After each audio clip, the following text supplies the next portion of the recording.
So మీ అందరికీ తెలిసినట్టు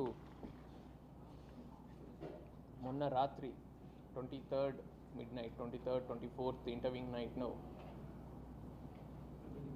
కనేకల్ మండల్ హనకన హాల్ విలేజ్లో ఒక రామాలయం ఒక ఆంజనేయ స్వామి దేవాలయం దగ్గర ఉన్నటువంటి ఒక రథాన్ని దుండుగులు కొంతమంది అగ్గిపెట్టడం జరిగింది. సో ఈ కేసులో మనం వితిన్ 24 hours అక్యూజ్ని ట్రేస్ చేసి ఐడెంటిఫై చేయడం జరిగింది.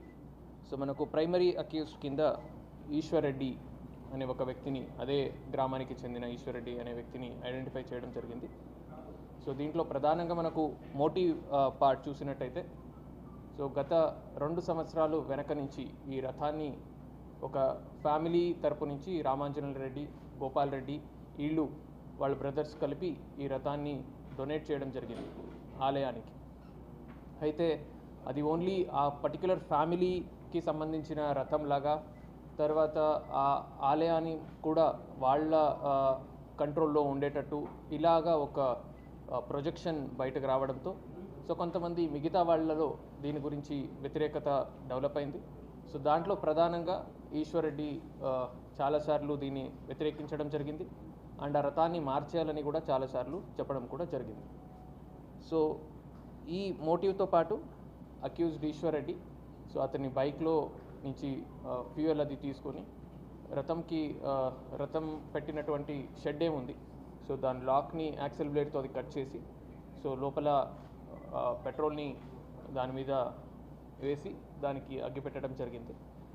సో యాజ్ ఆఫ్ నౌ మనకు ఈశ్వర్ రెడ్డిని అరెస్ట్ చేస్తున్నాము.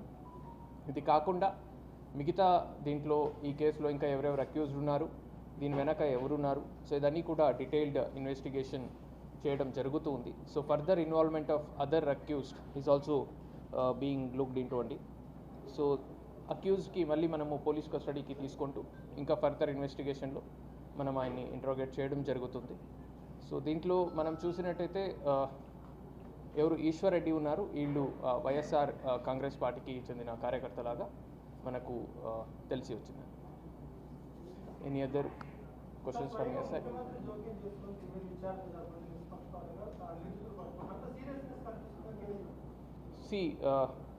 ఒక రథం అంటే ఒక కమ్యూనిటీకి సంబంధించినటువంటి ఎమోషనల్ అటాచ్మెంట్ ఉంటుంది.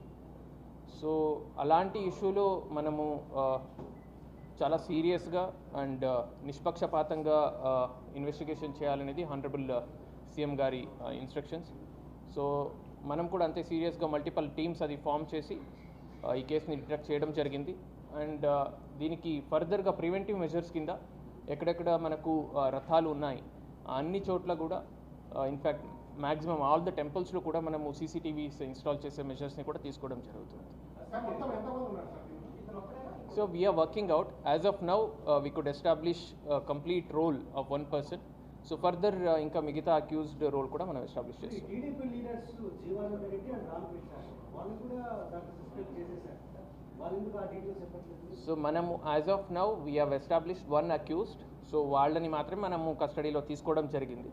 సో మిగతా మనం ఇంకా we are questioning and ఒక్కసారి వాళ్ళ రోల్ ఎస్టాబ్లిష్ అయిన తర్వాత విల్ బి ఏబుల్ టు. ఎంతమంది ఇన్వెస్టిగేట్ చేశారు?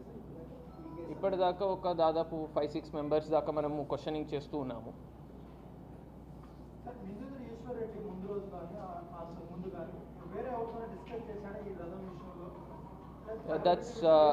దట్స్ బీయింగ్ ఇన్వెస్టిగేటెడ్ అండి. సో అది will let you know further details because case already ఇన్వెస్టిగేషన్లో ఉంది కాబట్టి కొన్ని డీటెయిల్స్ అని మనం షేర్ చేయలేని పరిస్థితి. రాజకీయంగా సచ్ ఏమి కనపడట్లేదండి. But accused is affiliated towards YSR Congress party. So YCP astamunda sir అది ఇంకా as of now so far జరిగిన ఇన్వెస్టిగేషన్లో అది ఎస్టాబ్లిష్ అవ్వలేదు. సో ఫర్దర్గా ఏదైనా అది మనకు వచ్చినట్టయితే విల్ లెట్ యూ నో. గతంలో ఇదే తరహా ఘటనలు చేశారు సార్ రాష్ట్రంలో వైసీపీ ప్రమేయం ఉందంటూ పెద్ద ఎత్తున ఆరోపణలు వచ్చాయి. దీని వైపు కూడా ఇప్పుడు చూస్తే ప్రస్తుతం ఈ విచారణలో కూడా వైసీపీ అసమన్నట్టు తెలుస్తుంది. ఎట్లా సార్ దీనికి సంబంధించి? దీంట్లో ఇప్పుడు మనం అరెస్ట్ చేసినటువంటి ఒక అక్యూజ్డ్ ఎవరున్నారు, he is affiliated to the party మిగతా దీని వెనక ఎవరున్నారు అనేది మనం ఫర్దర్ ఇన్వెస్టిగేషన్ అయిన తర్వాత మీకు తెలియచేయడం సార్ జరుగుతుంది. రాష్ట్రంలో ఏమైనా అశాంతి అలజడులు రేపేందుకు కోసం ఆ కోణంలోనే చేశారనుకోవచ్చా? ఇప్పుడు చూసినట్టయితే ప్రిలిమినరీగా వీళ్ళిద్దరు ఫ్యామిలీస్ మధ్యన అండ్ ఆ విలేజ్లో ఒక ఫ్యామిలీకే ఆ రథం వల్ల ఫేమ్ వస్తూ ఉంది. సో మిగతా వాళ్ళ రథంలాగా ఊరు మొత్తానికి రథంలాగా అది భావించడం లేదు. ఈ యాంగిల్లో మనకు తెలియవస్తుంది. ఇంకా ఫర్దర్ ఘటనలు చేసే వాళ్ళపైన మీరు ఏ విధంగా వార్న్ చేస్తున్నారు సార్? యాజ్ ఆఫ్ నౌ నేను ఆల్రెడీ చెప్పినట్టు వీళ్ళని రిమాండబుల్ అండ్ నాన్ బెయిలబుల్ సెక్షన్స్ కింద వీళ్ళని రిమాండ్ చేయడం జరుగుతుంది. అండ్ ఫర్దర్గా మనం ప్రివెంటివ్ మెజర్స్ కింద అన్ని చోట్ల కూడా సీసీటీవీస్ కూడా ఇన్స్టాల్ చేస్తున్నాము. సో ఇటువంటి ప్రీవియస్ అఫెండర్స్ ఏదైనా ఉంటే వాళ్ళని కూడా మనం ఐడెంటిఫై చేసి వాళ్ళ మీద వాచ్ కూడా ఉంచడం జరుగుతుంది. అనేకల్ మండలం తుమ్మిదినూరు విలేజ్లో కూడా గతంలో వాటర్ ట్యాంక్లో కూడా పాయిజన్ చేశారు. ఓకే, అలాంటి ఘటనలు కూడా ఉన్నాయి. చూస్తుంటే సీక్వెన్స్గా ఇలాంటి ఘటనలు చేస్తున్నారు. దీని వెనక ఏంటి sir? So I'm not aware of the incident అండి. కనుక్కుంటాను దాని గురించి. Thank you. Any other questions? గతంలో దొంగతనాలు జరిగినప్పుడు ఈ అలచలు జరిగినప్పుడు ఈ దేవాలయ ప్రాంగణంలో సీసీ కెమెరాలు కంపల్సరీ దేవాలయాల్లో ఇన్స్టాల్ చేసుకోవాలని గతంలో ఎస్పీ గారు ఇన్స్ట్రక్షన్స్ ఇచ్చారు. ఆ విధంగా ప్రతి టెంపుల్లో పెట్టారు. ఇప్పుడు సంఘటన జరిగిన ఆ టెంపుల్లో లేవా సార్? లేదు. సో ఆ టెంపుల్లో లేదు. అందుకే ఇప్పుడు మనం గోయింగ్ ఫార్వర్డ్ అన్ని టెంపుల్స్లో కూడా ఇన్స్టాల్ చేసే మెజర్స్ని తీసుకుంటాం. ఏంటండి డొనేట్ చేసిన వాళ్ళు is affiliated towards Telugu Desam party. Thank you.